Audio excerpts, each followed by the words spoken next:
ज्यों ही मछुआरे ने गागर का ढक्कन खोला, दैत्य बाहर निकल आया और उसने ठोकर मारकर गागर को नदी में डुबो दिया। मछुआरा यह देखकर घबरा गया और बोला, हे दैत्य, क्या तुम अपने वचन पर स्थिर नहीं रहना चाहते? मछुआरे के भयभीत होने पर दैत्य हंसकर बोला, तू डर मत, मैं अपने वचन पर दृढ़ हूँ। अब तू अपना जाल उठा और मेरे पीछे पीछे चला।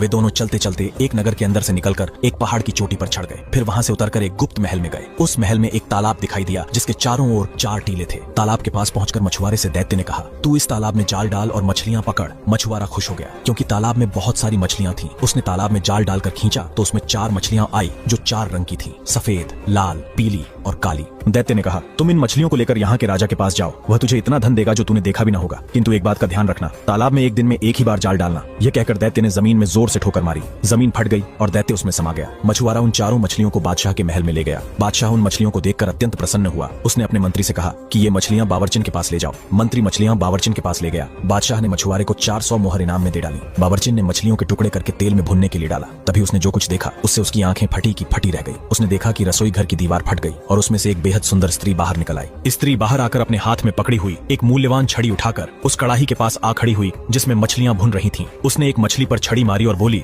ओ मछली, क्या तू अपनी प्रतिज्ञा पर कायम है? मछली में कोई हरकत न हुई। स्त्री ने फिर छड़ी मारी और अपना प्रश्न दोहराया। इस पर 4 मछलियां उठ खड़ी हुई और बोली, ये सच्ची बात है कि तुम हमें मानोगी तो हम तुम्हें मानेंगे, और अगर तुम हमारा ऋण वापस करोगी तो हम तुम्हारा ऋण वापस कर देंगे। यह सुनते ही उस स्त्री ने कड़ाही को जमीन पर उलट दिया और स्वयं दीवार में समा गई और दीवार जुड़कर पहले की तरह हो गई। बावर्चिन इस कांड को देखकर सुध-बुध खो बैठी। कुछ देर बाद वह होश में आई तो देखा मछलियां चूल्हे के अंदर गिरकर कोयला हो चुकी हैं। वह अत्यंत दुखी होकर रोने लगी। वह सोच रही थी कि राजा को मेरी बात पर विश्वास न होगा। वह इसी चिंता में बैठी ही थी कि तभी मंत्री ने आकर पूछा कि मछलियां पक चुकी हैं या नहीं। बावर्चिन ने मंत्री को सारा हाल बताया। मंत्री को इस कहानी पर विश्वास तो न हुआ, लेकिन उसने बावर्चिन की शिकायत करना ठीक न समझा। उसने मछलियों के खराब होने का कोई बहाना बादशाह को कह दिया और मछुआरे को बुलाकर कहा कि वैसी ही 4 मछलियां और ले आओ। मछुआरे ने दैत्य से किया हुआ वादा तो उसे न बताया, लेकिन कोई और मजबूरी बता दी कि आज मछलियां क्यों नहीं ला सकता। दूसरे दिन मछुआरा फिर उस तालाब पर गया और उसी प्रकार की 4 रंगों वाली मछलियां उसके जाल में फंसी। मछलियां लेकर वह मंत्री के पास पहुंचा। मंत्री ने उसे कुछ इनाम दिया और बावर्चिन के पास मछलियां लाकर कहा कि इन्हें मेरे सामने पकाओ। बावर्चिन ने पहले दिन की तरह मछलियां काटकर तेल में डाली और जब उसने उन्हें कड़ाही में डाला तो दीवार फट गई और वहीं स्त्री हाथ में छड़ी लेकर दीवार के अंदर से निकली और छड़ी से एक मछली को छूकर पहले दिन वाली बात पूछी। उन 4 मछलियों ने जुड़कर सिर उठाकर वहीं उत्तर दिया। स्त्री ने फिर कड़ाही उलट दी और स्वयं दीवार में समा गई और दीवार फिर जुड़कर पहले जैसी हो गई। मंत्री यह सब देखकर स्तब्ध रह गया। अब उसने यह बात राजा को बता देना ही ठीक समझा। जब उसने राजा को यह कांड बताया तो उसे भी घोर आश्चर्य हुआ। उसने कहा कि मैं स्वयं अपनी आंखों से यह सब देखना चाहता हूँ। उसने फिर मछुआरे से कहा कि ऐसी ही 4 मछलियां और ले आओ। मछुआरा बोला, अब मैं 3 दिन से पहले मछलियां लाने में असमर्थ हूँ। चूंकि सारी घटना अद्भुत थी